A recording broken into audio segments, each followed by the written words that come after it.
There's a sentence that changed the course of Western civilization. Noli foras ear. Do not go outside. And then the second half. In interior hominis habitat veritas. Inside the human person dwells truth. The man who wrote those words was Augustine of Hippo, bishop, theologian, saint, and he wrote them in the 4th century, in the dying years of the Roman Empire, while the world he had known was collapsing around him. But the sentence was not about the barbarians at the gates. It was about something far more radical, the discovery that the most important territory in the universe is not outside, not in the glory of Rome or the order of the empire, but inside, in the individual human soul. The ancient world had not known this. The Greeks had studied the soul as a philosophical concept. The Romans had cultivated civic virtue as a public achievement. But the idea that the interior life of a single person, with all its contradictions, its failures, its dark passages, and its moments of grace, constitutes the most real and most significant thing that exists. This was new. This was Augustine. And from this discovery, which he encoded in a single extraordinary book, the entire subsequent history of Western consciousness was shaped in ways we are still trying to understand. The book is the Confessions, and it requires a moment's attention before we go anywhere else, because nothing else Augustine wrote, nothing else anyone wrote for a very long time, is quite like it. Augustine himself acknowledged, with characteristic self-awareness, that it belongs to a strange category. You can read the Confessions of Rousseau, he observed, and notice how the most spontaneous cry, the most objective description, the most unbridled confession always contains some consideration of the reader or of posterity, some literary artifice. Rousseau's Confessions are a great plaidoyer before humanity, a performance of sincerity that cannot entirely escape its own theatricality. And Montaigne, one of the most apparently guileless of all the confessional writers, cannot resist the pleasure of exposing his lovable weaknesses and his knowledge of Latin. There are, in this tradition, only a few books that come close to the condition of a genuine companion, a friend who answers without ever lying, who accompanies you through your entire life as if you had always known him. The Confessions of St. Augustine is one of them. It is, for the literature of the world, the discoverer of a new continent. What continent? The continent of the individual interior life. The antiquity, as one way of putting it, did not know the value of the individual soul. After the collapse of the ancient world, Augustine found his soul alone with its creator, and in that solitude, discovered that the human soul is truly the greatest thing of value on earth. This sounds simple. It was in historical terms revolutionary. He was exposing himself, the devout son, the brilliant student of rhetoric, the long period among the followers of the strange sect of the Manichees, the intellectual life and the literary ambition, the years of anguish and of searching, and finally the conversion, a new man born from the ruins of the old. Surgant inducti et rapien regnum celorum, nos autem, cum nostri litri, mergimur in profundum. The unlearned rise and seize the kingdom of heaven, while we, with all our learning, are submerged in the depths. This is the motto of his active life. And the motto of his contemplative life is that sentence about dwelling inside, where truth lives. But who was Augustine concretely as a man? He was born in 354 AD in Thagist, in what is now Algeria, a North African of the Roman world, educated in Latin rhetoric, brilliant, ambitious, restless, and for years genuinely lost. He lived a dissolute youth, kept a mistress with whom he had a son, moved through philosophical systems the way others move through cities, always searching for something he could not name. The reading of Cicero first inflamed his love of wisdom. The Manichees offered a cosmic explanation for the problem of evil that temporarily satisfied his intellectual hunger.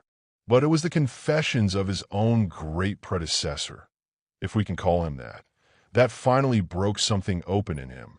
He read Ambrose, he read Plotinus, he read Paul.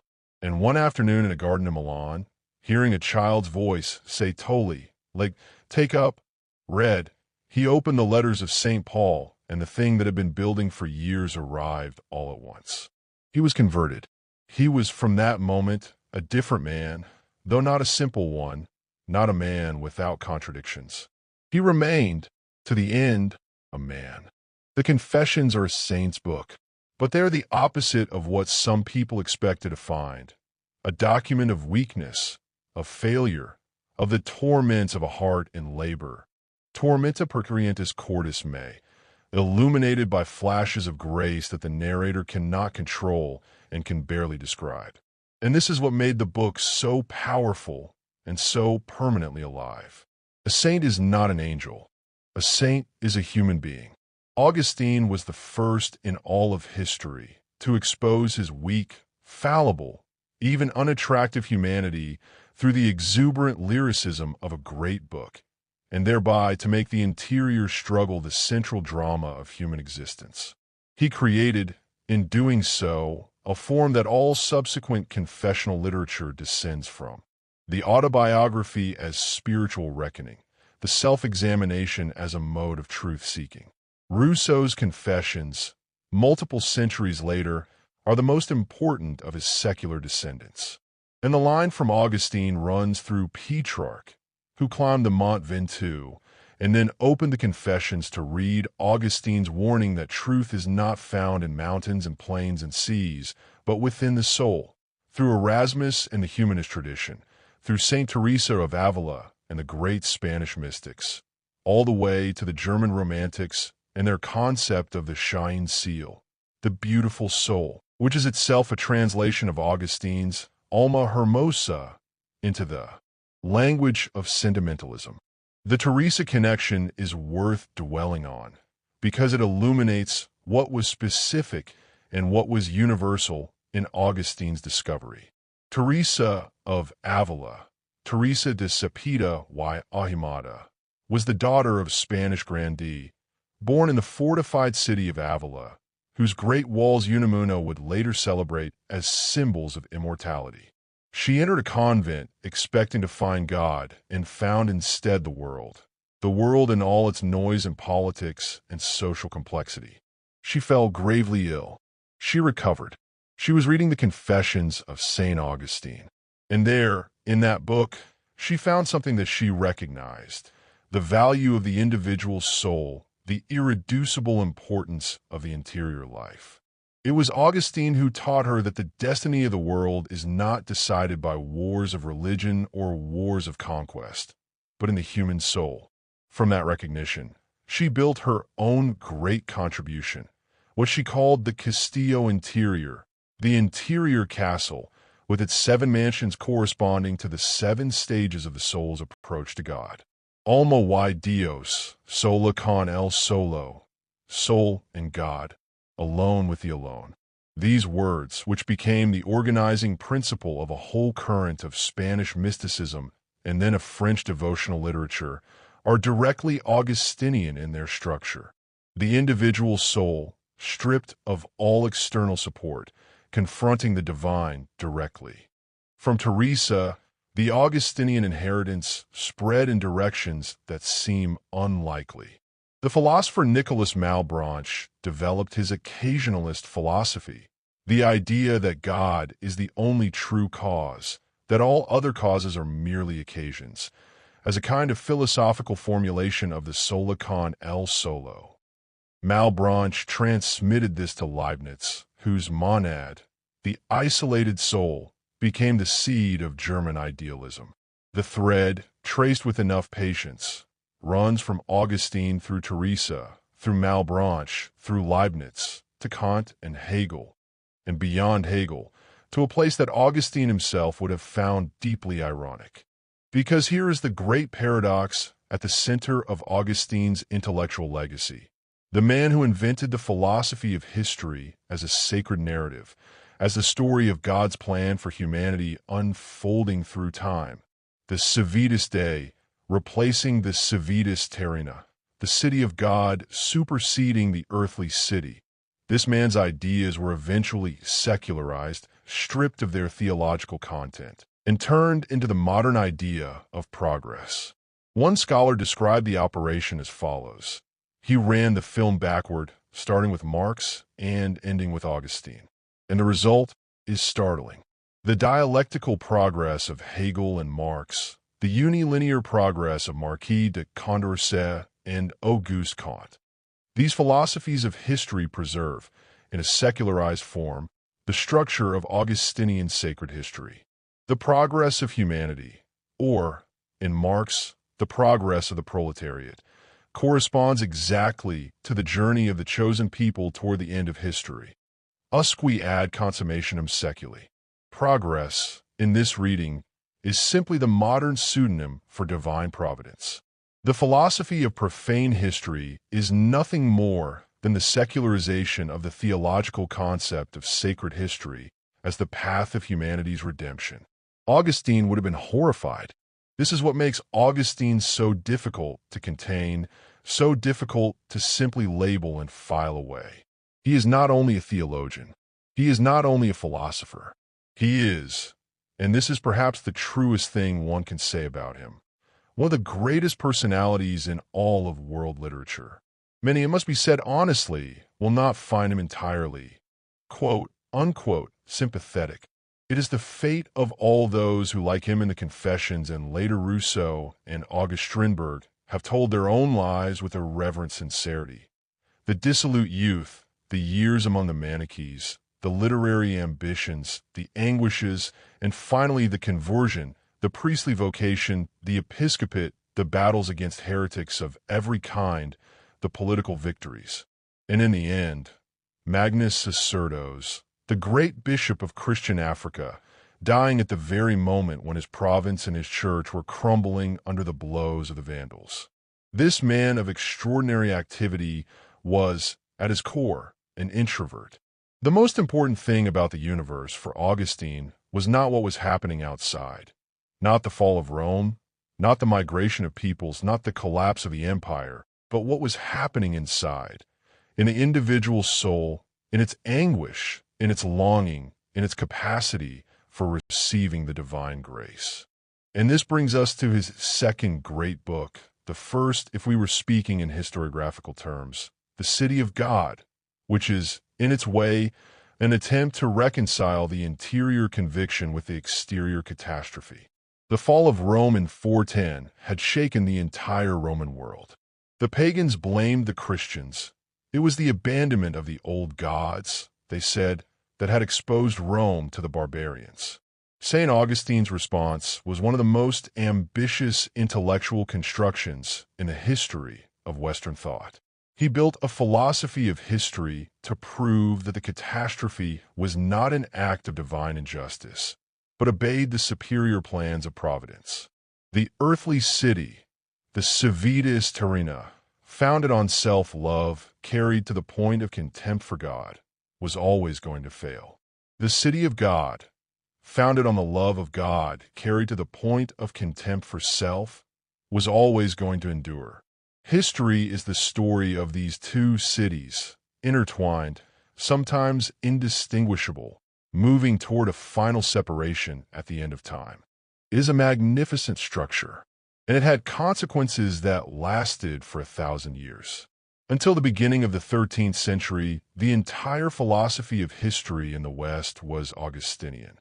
The successor of the pagan earthly city was the Civitas Dei, the church, until the end of time. The great medieval historian Otto of Freising, the finest of the medieval historians, a man of deep classical culture, explicitly set out to continue Augustine's City of God with his own work. The very concept of Europe, in its medieval form, was an Augustinian concept, a civilization defined not by geography or race, but by its relationship to a sacred history with a beginning, a middle, and an end. And then the secularization happened, and progress replaced providence, and Hegel's spirit replaced the Holy Spirit, and Marx's proletariat replaced the chosen people.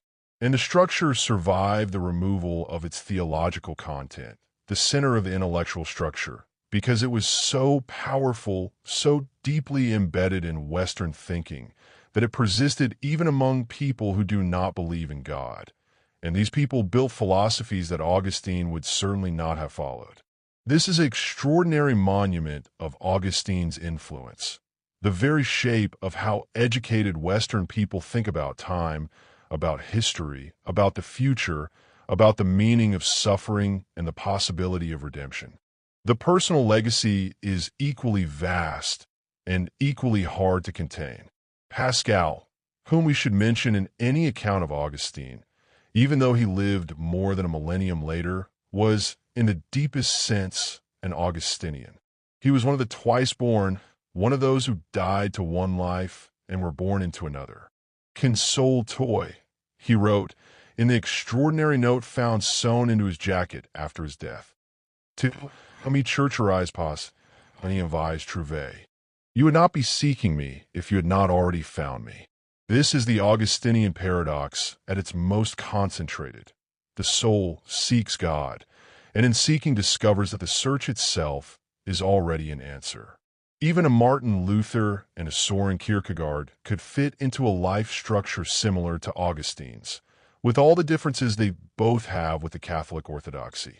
The tormented monk who saw, in St. Paul's letter to the Romans, that justification comes not from works, not from mortification, but from faith alone, and the Danish philosopher of the leap of faith, of the infinite qualitative difference between God and man, of the despair that precedes authentic existence. And Dostoevsky, a Russian Orthodox Christian and an anti-Catholic, possessed by the fervor of an Augustine, who created, in his great novels, some of the most Augustinian characters in all of modern fiction. Souls in extremis, souls choosing between abyss and grace, souls that demonstrate the freedom of the will precisely by choosing destruction. And then there is Miguel de Unamuno, the Spanish thinker of the generation of 1898, the man who felt himself a new Augustine in the sense that he preferred, as he said, to be an African of the first class rather than a European of the second. Unamuno's entire vast work, the poetry, the novels, the essays, the philosophical writings, constitutes, in the words of one reader, a set of confessions of a new Augustine. His permanent agonies, as he called them, the longing for immortality, the incapacity to believe with the innocence of childhood, the incapacity to disbelieve with the conviction of atheism, are Augustinian agonies transposed into the key of a modernity that has lost the doctrinal certainty but retained the existential urgency. Creo, confio in te, Signor. Aiutami di sconfianza. I believe, I trust in you, Lord. Help my unbelief. Nolli foras, ear. Do not go outside. In interior hominis habitat veritas. Inside the human person dwells truth. These 3 Latin words, and the 5 that follow them, were written in the dying years of an empire by a man who was himself dying, who lived long enough to see the Vandals surround his city of Hippo, and who died before they took it. The world he had known was ending, and yet the sentence he wrote in that moment of ending has never ended. It passed through Teresa and Pascal, through Luther and Kierkegaard, through the German Romantics and the French Jansenists, through Hegel and Marx and Unamuno and Dostoevsky. It passed, in secularized form, into the idea that history has a direction and humanity has a destiny. It passed, in its most intimate form, into every autobiography, every diary, every novel of consciousness ever written in any Western language. It is still passing.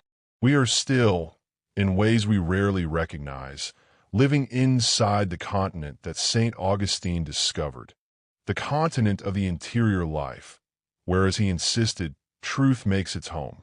Thanks for watching. If you enjoyed this video, don't forget to like it and subscribe to the channel. The sources used are in the description. And see you next time with another human story.